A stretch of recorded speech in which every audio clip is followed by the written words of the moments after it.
Right. So you know how some people can just like kill it when they present? Yeah. And they walk into a room and everyone's just hooked. What is that? Well, after diving into the art of the pitch, I've got some insights for you.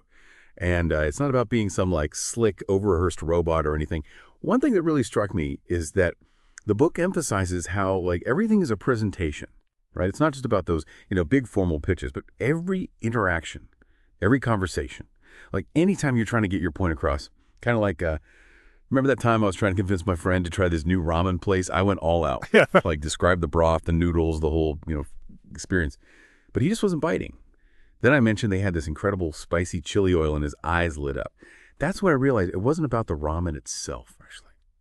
It was about finding that one detail that would resonate with him.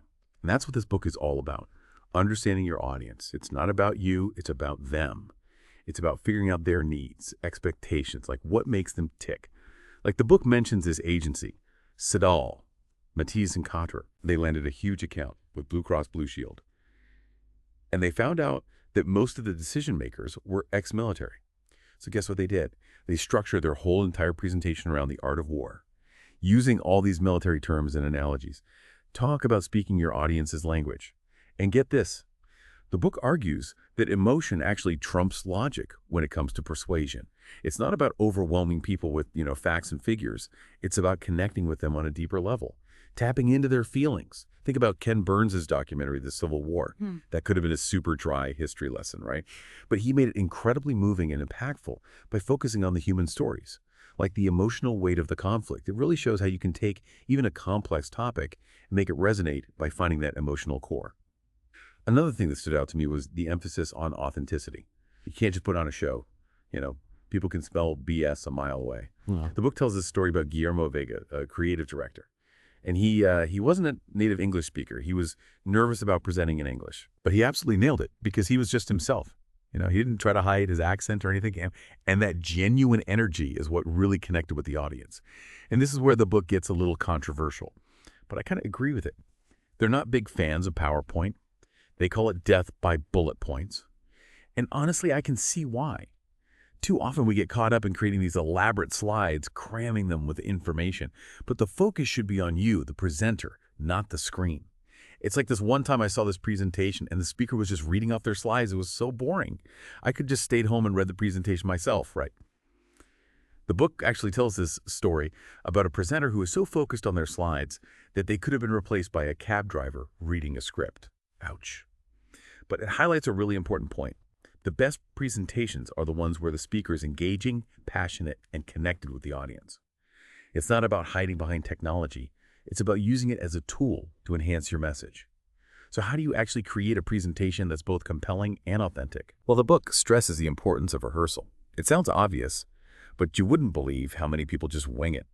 They share this disastrous story about an agency team that presented to Sega without rehearsing together. It was a total train wreck.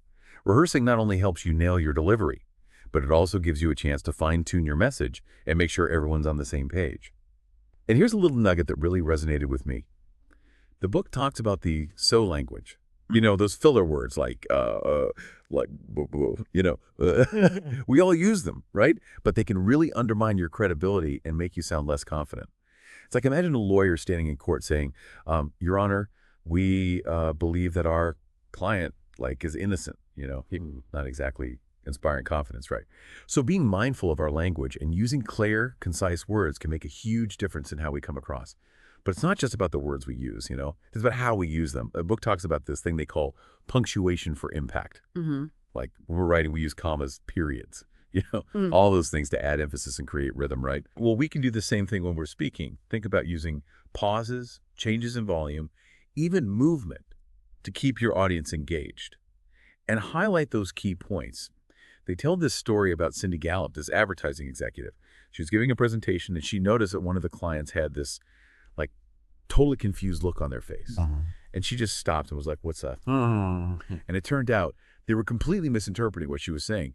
It just made me realize how easy it is to assume everyone's following along when they might be totally lost, right? Sometimes just a well-placed pause or a change in tone can make all the difference. And one thing I've always struggled with is that line between confidence and arrogance. It's like you want to be assertive and passionate about your ideas, but you also don't want to come across as a jerk, right? The book says it all comes down to authenticity. If you genuinely believe in what you're saying and you're focused on connecting with your audience, the confidence will come naturally. But if you're just trying to, put on a show, people will see right through it. Speaking of authenticity, the book also stresses the importance of having a point of view. Why should anyone listen to you if you don't have something unique to say? It's like I went to this marketing conference one time, and there was this speaker who's just like regurgitating all these generic industry trends. It was so boring. I wanted to hear their take on it, their perspective, what made them stand out from the crowd.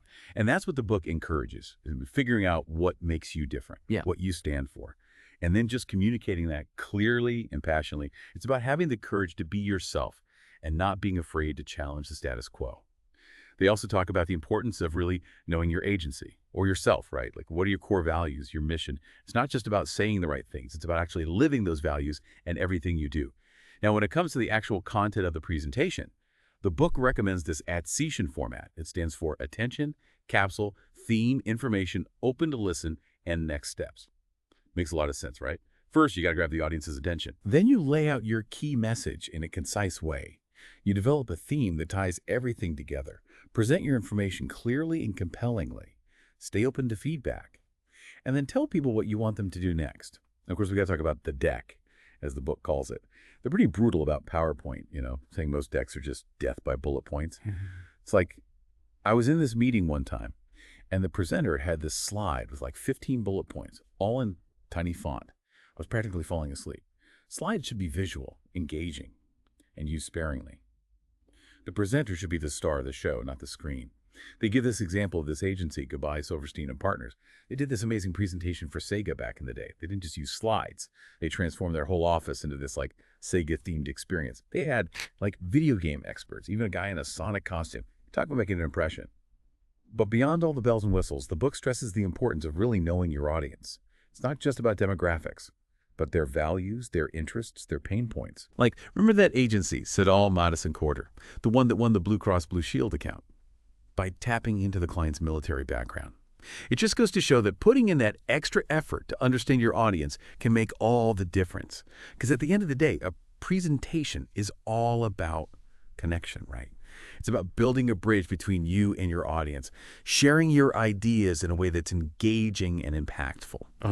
Because we've talked about the big picture stuff, right?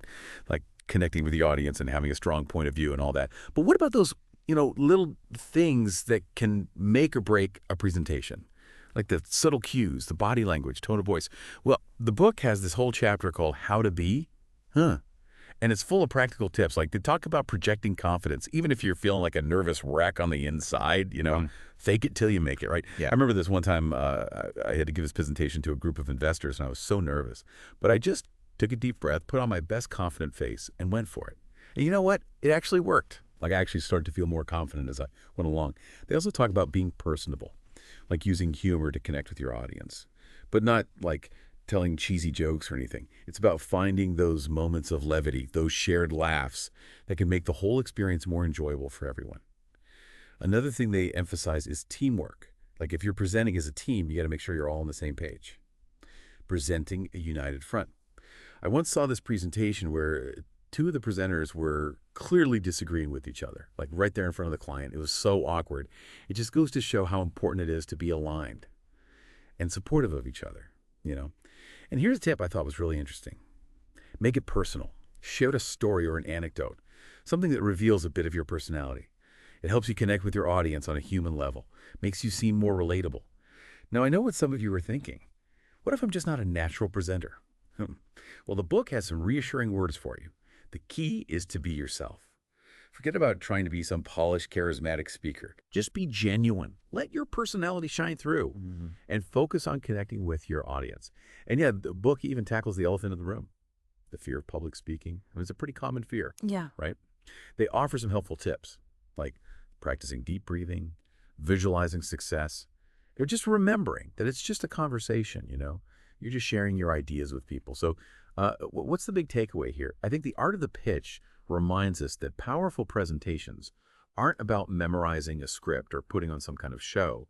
It's about connecting with your audience, sharing your ideas in a way that's compelling and authentic, and just having the courage to be yourself, because at the end of the day, it's not about the slides or the technology or the fancy tricks, It's about the human connection. It's about making people feel something, inspiring them, moving them to action. And that's something we can all strive for, right?